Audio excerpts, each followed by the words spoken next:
자, 반갑습니다. 주식 잘하는 형 TV의 박우신입니다. 자, 오늘은 제가 지난번에 이제 반도체와 관련된 영상을 한번 올렸을 거예요. 오늘 좀 이야기를 드리고자 하는 건 최근에 보면 이제 이 반도체 섹터 내에서도 HBM이라는 단어를 많이 들어보셨을 겁니다.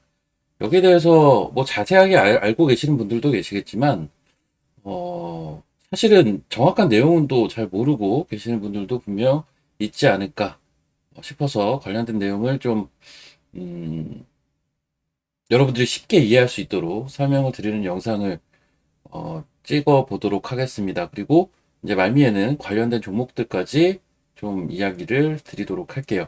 자, 지금 보이시는 화면에는 이제 COWS라는 게 이제 나옵니다. 이게 이제 칩 온, 웨이퍼 온, 서브스트레이트라는 이제 TSMC에서 하는 이제 패키징의 구성이라고 보시면 될 것 같아요. 이러한 패키징 형태는 최근 들어서 이제 시장에서 부각을 좀 받고 있는데, 여기서 보시면 제일 밑에 이제 서킷보드가 깔려 있고요. 여기 이제 뭐 패키지 볼들이 있고요. 우리가 이제 뭐 솔더볼이라고 하죠. 자, 그리고 이제 패키지 기판이 있습니다. 그 위에 보면 이제 인터포저라는 게 있어요. 이 실리콘 인터포저가 우리가 이제 CPU도 있고 GPU도 있고 기타 등등의 여러 가지 이제 로직 칩들이 있는데, 이 형태가 다른 이 칩들을 한 군데에 이제 모아서 패키징을 하기 위해 일종의 장치를 해둔 거라고 보시면 될 것 같아요. 그래서 요 실리콘 인터포저라는 게 중간에 들어가는 게 요 칩온 웨이퍼온 서브스트레이트의 가장 큰 특징입니다. 나중에 보면 이제 이러한 이제 궁극적으로 나가고자 하는 방향은 요 실리콘 인터포저가 좀 가격이 나가거든요. 그래서 요거를 없애고 이제 패키징을 하는 소위 이제 어드밴스드 패키징이라는 방향으로 이제 진행을 하려고 하지만, 현재로서는 지금 이 HBM이 각광받는 현재 시기에서 가장 또 주목을 받고 있는 TSMC가 이제 사용하고 있는 패키징 형태다, 이렇게 보시면 되겠습니다. 그 위에 이제 여기 이제 필요한 로직 칩들이 이렇게 배치가 되고요. 바로 이제 제일 위에 우리가 최근에 많이 들어본 HBM이라는 단어 많이 들어보셨을 겁니다. 시장에서도 가장 뜨거운 이슈이기도 한데요. 이 HBM D램들이 이렇게 적층 형태로 쌓이게 됩니다. 이 HBM이라는 단어 자체가 기본적으로 이 D램 칩들을 적층해서 쌓는 그런 구조를 뜻하고요. 요거는 이제 적층해서 쌓다 보니 여기 이제 TSV라고 되어 있는데, 요게 스루 실리콘 비아라는 단어의 약자입니다. 그래서 구멍을 뚫는 거예요. 구멍을 뚫는 그런 역할들을 해주면서 이 HBM을 구성하고 있다라고 이해를 하시면 좋을 것 같습니다. 자, 그래서 제가 좀 정리를 좀 해봤는데요. HBM에 대해서 제 나름대로 이제 주식 시장에 맞게 정리를 해봤는데, 하나하나 좀 설명을 드리도록 할게요. 자, 요 TSV, 스루 실리콘 비아 같은 경우 이제 구멍 뚫는 작업이라고 이해를 하시면 좋을 것 같습니다. 대표적으로 현재 관련주로 시장에서 많이 국내 상장 주식들 중에 거론이 되는 건 한미반도체, 그리고 사실상 이 HBM과 관련된, 이 HBM이라는 것 자체가 결국은 AI로 촉발된 수요, 거기에서 나타나는 어떤 기술의 발전, 그런 데서 나타나는 또 여러 가지 더 많이 사용하게 되는 그러한 요소라고 보시면 되겠는데, 이 한미반도체는 어떻게 보면 이 AI 시대가 촉발된 이 반도체 시장, 그리고 특히나 그 중에서도 HBM이 끌고 가는 현재와 같은 트렌드에서는 가장 대장의 역할까지도 하고 있는 종목입니다. 그 외에 이제 이오테크닉스라는 종목도 같이 있는 상태고요. 자, 요 밑에 보면 이제 데스컴 뭐 이렇게 읽을 수가 있겠는데, 요게 뭐냐면요.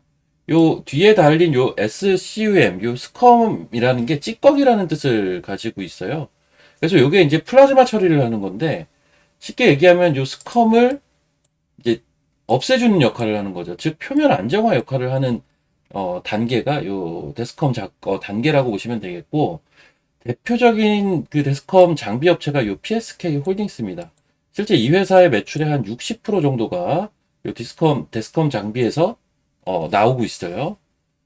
이 TSV를 하기 위해서는 또 필수적인 그런 단계라고 보시면 되겠고요. 아무래도 이제 구멍을 여러 개를 뚫다 보니까 조금 더 요 찌꺼기가 많이 나오게 된다고 합니다. 자, 그리고 요 리플로우라는 게 또 최근에 굉장히 많이 시장에서 거론이 되는데, 쉽게 얘기하면 일종의 본딩 작업이라고 보시면 돼요. 여러 개를 이제 적층해서 쌓아놓지 않았습니까? 아까 COWS에서도 보면 밑에, 제일 밑에 기판부터 해서 쭉 이제 HBM까지 적층해서 쌓게 되는데, 쉽게 얘기하면 이제 칩과 기판, 그리고 그 사이에 들어가는 솔더볼까지, 이러한 것들을 본딩, 연결해주는 역할을 하는, 그러한 단계라고 보시면 되겠습니다. 대표적으로 이 리플로우 장비를 만드는 회사 역시도 일단은 PSK 홀딩스, 이 회사 같은 경우는 과거에 이 리플로우 장비를 만드는 회사의 지분을 인수를 했어요. 그러면서 그 기술을 지속적으로 발전해온 업체입니다. 그래서 이제 PSK 홀딩스 같은 경우는 최근에 그래서 이제 주가 상승이 가파르게 진행이 됐구나라는 걸 우리가 알 수 있겠고요. 그리고 이제 리플로우 장비의 업체 중에 최근에 막 부각이 되던 게 STI라는 업체가 있습니다. 그리고 마지막으로 이 개별 기업에 뭔가 다른 이슈가 있기는 한데 그럼에도 불구하고 최근에 리플로우 장비가 부각받는 데에서는 과거에 이제 SK하이닉스와 관련된 장비를 개발했던 이력이 있는 APTC까지도 같이 최근에 움직이고 있는 상황이에요. 자, 요 리플로우 같은 경우는 제가 이제 본딩하는 단계라고 말씀을 드렸지 않습니까? 결국 이 리플로우도 계속 발전해 나가는 단계를 거치게 되는데 원래는 이제 그 플럭스 리플로우라고 해서요. 요거는 이제 기본적으로 환경에 좀 유해하다라고 합니다. 그러다 보니까 플럭스리스 리플로우 장비가 그 이후에 시장을 대체하게 됐고 최근에는 오히려 조금 더 기능, 이게 리플로우를 하는 과정에서 휘어짐이라든지 이러한 것들을 덜 나오게 만드는 대표적인 또 그 공정이라고 해야 될까요? 요게 LAB라고 해서요. 요걸 이제 레이저 리플로우라고도 부릅니다. 요 레이저 리플로우는 어떻게 보면 리플로우에서 약간은 이제 진일보한 그러한 기술이라고 보시면 될 것 같은데요. 대표적으로 이제 관련된 기술을 가지고 있는 그리고 장비를 만드는 그런 업체들이 프로텍 그리고 레이저셀이라는 회사입니다. 이러한 기업들도 최근에 주가 움직임이 굉장히 좋았을 겁니다. 그러한 연장선상에서 주가가 움직였다라고 보시면 되겠고, 궁극적으로 이 리플로우라는 공정은 마지막에는 이제 하이브리드 본딩이라는 형태로 진행이 되고자 합니다. 이 하이브리드 본딩 같은 경우는 중간에 들어가는 이 솔더볼이 없게 돼요. 그렇게 되면 이제 솔더볼 업체를 볼 필요가 없는 거 아니냐라고 이야기를 할 수도 있겠지만 아직까지는 그러한 단계는 이제 미래의 얘기라고 보시면 될 거고 그리고 그 미래로 가는 과정에서 어떤 형태로 또 바뀔지는 우리가 알 수는 없는 거죠. 그래서 이제 사실 요 솔더볼 관련된 기업 대표적인 게 이제 덕산하이메탈 이런 기업들이 있는데 여전히 굉장히 중요한 그러한 요소라고 볼 수가 있겠죠.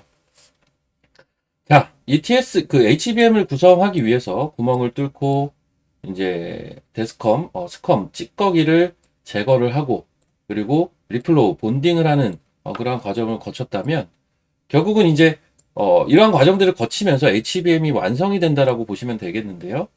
기타 우리가 볼 수가 있는 거는 이게 칩이나 이제 기판들을 적층하는 구조다 보니까 당연히 이게 이제 그 뭐라고 해야 되죠? 검사 장비의 중요성이 점점 늘어나게 될 수밖에 없습니다.